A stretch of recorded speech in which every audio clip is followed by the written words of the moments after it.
I don't want to say you're in the belly of the beast, but you're here in Toledo, which I will say has been a Democratic stronghold. So as I talk about that and kind of set the stage for the fact that you've got a Democrat mayor, you've got 3 Democratic county commissioners, the entirety of city council here in Toledo is Democrat. I can't tell you the last time. It's been a while since there's been a Republican. As you look to take the top job in the state of Ohio, how do you face that? Is that a challenge for you? Do you see it as a challenge on getting through to voters where those cities might be represented for a long time from another party that doesn't go much to the middle? You know what, Jeff? I actually see it as an opportunity. I'm looking to lead all Ohioans, regardless of their race, their gender, or their political party for that matter. I said this last night, and I'm going to say it again over the course of the events that we have left. Any Democrat in this state who cares about economic excellence and educational excellence, anybody who cares about putting more money in their kids' bank accounts and investment accounts and allowing their kids to live the same American dream that I did, is frankly on the same team as us. That's the goals we're shooting for. So are we going to agree on everything? Of course not. And we love our diversity of thought in Ohio. It's a beautiful thing, and it's part of what makes us ourselves. But I am looking to lead the entire state, not just one party.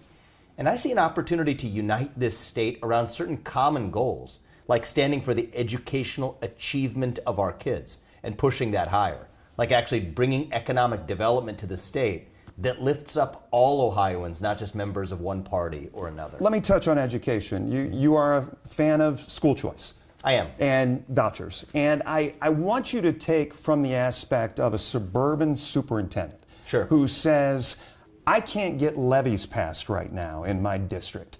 Home values are high, right, as far as the tax base is concerned. But I'm losing kids to vouchers, butts in seats in the schools. How do I compete right now if we're going to kind of buy in to letting our kids who are in this district providing us this base where we're getting less school funding from the state of Ohio? How do we compete?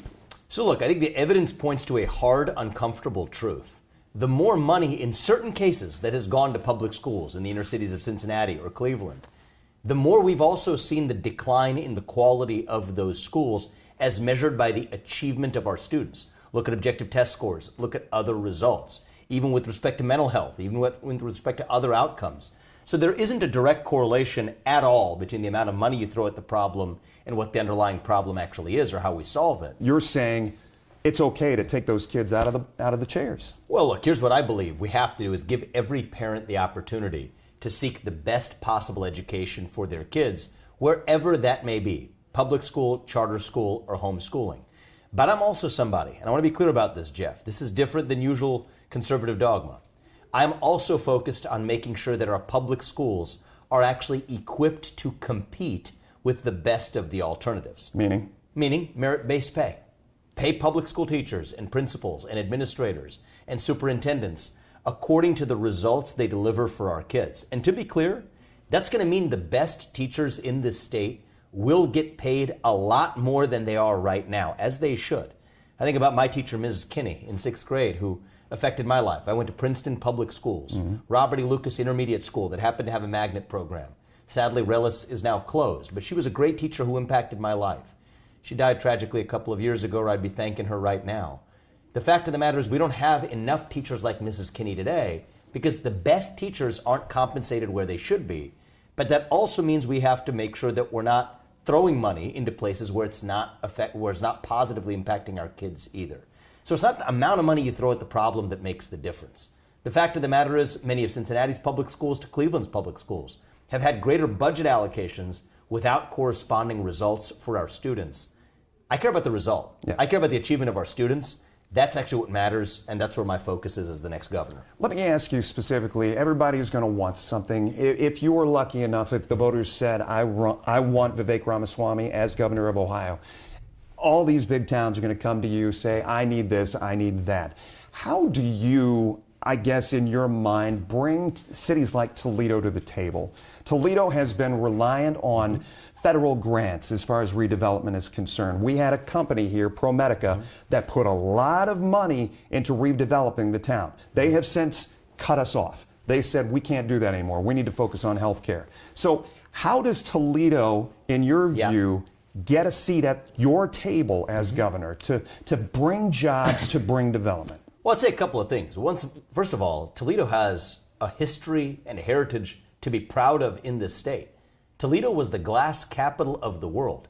In the case of the Industrial Revolution, Toledo is among the cities that helped lead the way. Many say it still is. I think it still is. And even in the 1950s, Toledo, up to 1950, was one of the top 15 wealthiest cities in America, along with 5 other cities that were right here in the state of Ohio on that list. How do we get back there? It wasn't that long ago.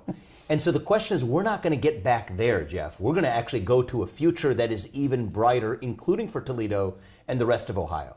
Realistically, a couple of things that we need to do is make sure that the transportation corridor is something between central Ohio, between Columbus, which is booming. Preach. Also takes into account the interests of every Ohioan, includes Northwest Ohio, including Toledo. Should we be doing better there? Absolutely, we should be.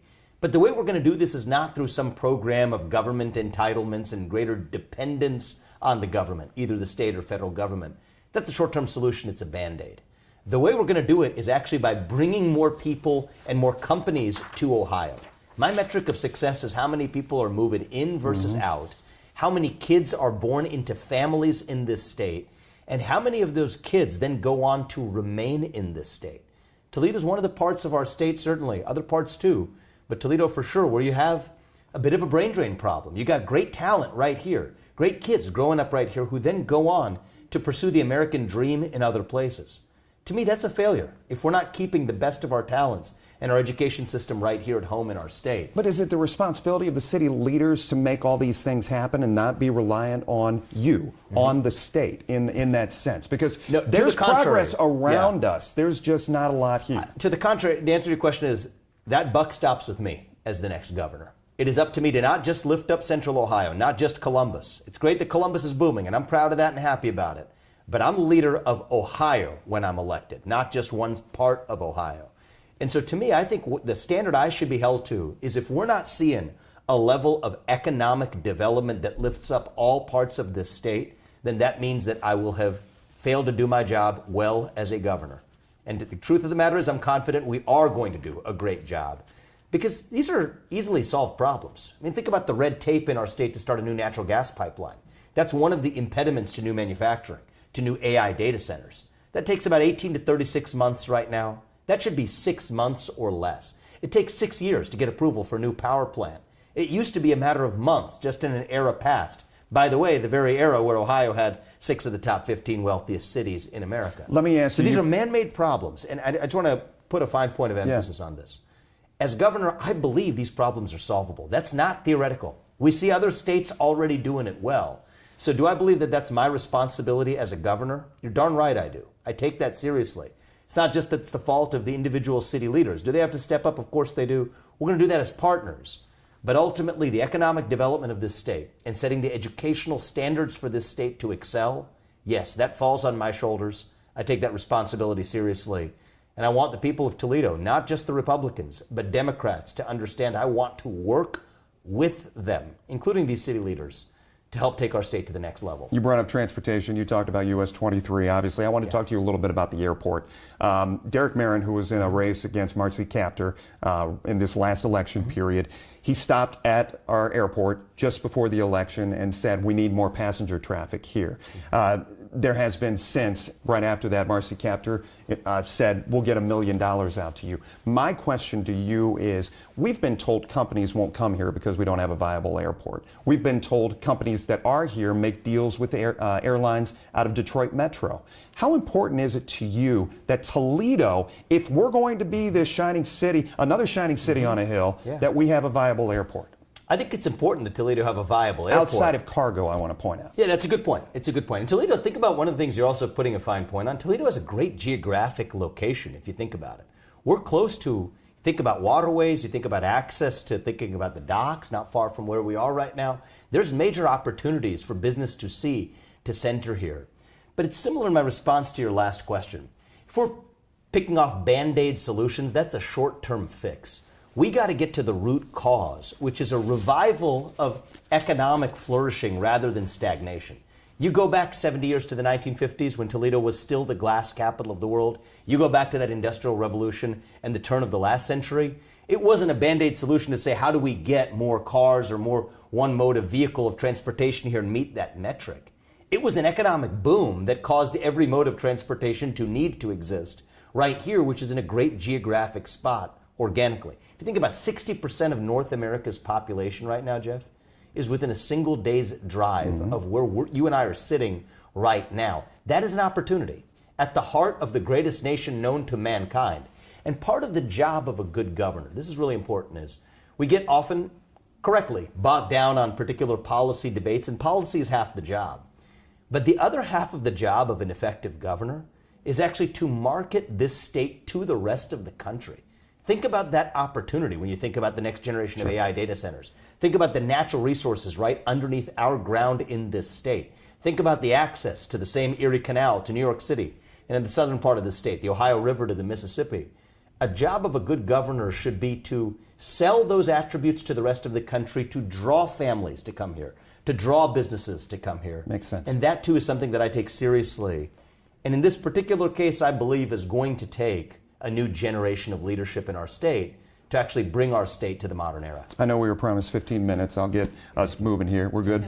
I wanted to ask you a few more things. What does this scenario mean to you? The possibility Vivek Ramaswamy against Sherrod Brown? I think that whoever the Democrats put up, it doesn't much matter because I'm not running against anybody. I'm running for our own vision of this state. A vision that frankly includes a movement that includes, yes, constitutional conservatives like me, but also other kinds of Republicans and independents and libertarians and orphaned Reagan Democrats and other orphaned Democrats and anybody else who finds themselves politically homeless in the country and in the state right now. We have a place for you in this movement, and we will have a seat for you at the table. They actually had a guy in Cleveland at our next event who's told me that he's voted for Sherrod Brown all his life for U.S. Senate. He's coming over to vote for me this time around. I asked him why. It's because of our focus on actually doing something about the educational achievement crisis in our country and in our state. So this campaign goes beyond just traditional partisan boundaries. This is about bringing the American dream back home to Ohio, not just through flowery language, but through substance. And I'll tell you this, Jeff, is over the course of this year, even in the coming months, we're going to lay out some bold policies which would make Ohio the first state in the country to actually, and what we'll be laying out, put money directly in the pockets, in the accounts of the sons and daughters of this state by saving that money from other places where it shouldn't be spent, where it's helping nobody. And that's not going to be in Republican pockets alone. It's going to be in Democrat pockets equally. Yeah. And so, to me, it doesn't really much matter who we're running against. I'm shooting for winning this election in a unifying landslide that helps take Ohio to the future, where if Silicon Valley was the leading edge of the American economy for the last 10 years, it's going to be the Ohio River Valley for the next 10 years on my watch. I'm going to run through I'm going to do a lightning round with you here at the very end. I'm going to run through a number of topics. I just want the first thing that comes to mind. Algal blooms. Well, I think we need to deal with the water. Lake Erie. Opportunity. US 23. Need to invest in opportunity. Jeep. Well, I'm a fan. Obviously, it's so important, automotive here in our area. Of course it is. Electric vehicles. Look, I'm not against it, but I don't think they should get subsidies from the federal government either. Davis Bessie. Well, what do you think? Nuclear energy. I think that when you think about the future, small modular nuclear reactors have to be an important part of Ohio's energy future. The truth of the matter is nuclear fission is the near term, nuclear fusion is the long term. And nuclear energy, I believe, is an important part of this state's future, and I am all in for it. At the same time, we got to build on the foundation of what we have underneath our ground, including natural gas, including oil, including coal as well. Just which a few is something more. we shouldn't abandon. Dave Yost. Good guy, and I wish him well. Donald Trump. Great leader for the country. I think he is the greatest president of our 21st century, and I think we need a leader here at home who's going to revive our conviction in Ohio, just as he's doing so for America. Two parts. Doge. Excellent efficiency effort at the federal level.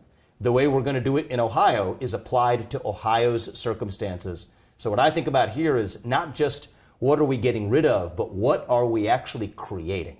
And the thing we're creating in Ohio is a revival of the American dream itself. That's the mission that I'm on. Does that mean Doge in Ohio?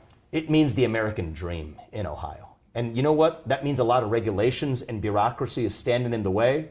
Whatever stands in the way of economic excellence and educational excellence, whatever stands in the way of the American dream for our kids, whatever stands in the way and causes our kids to leave Ohio to go to another state instead of to choose to stay in this one, if you're an obstacle in that way, we're going to run through you. But it's not to take anything down.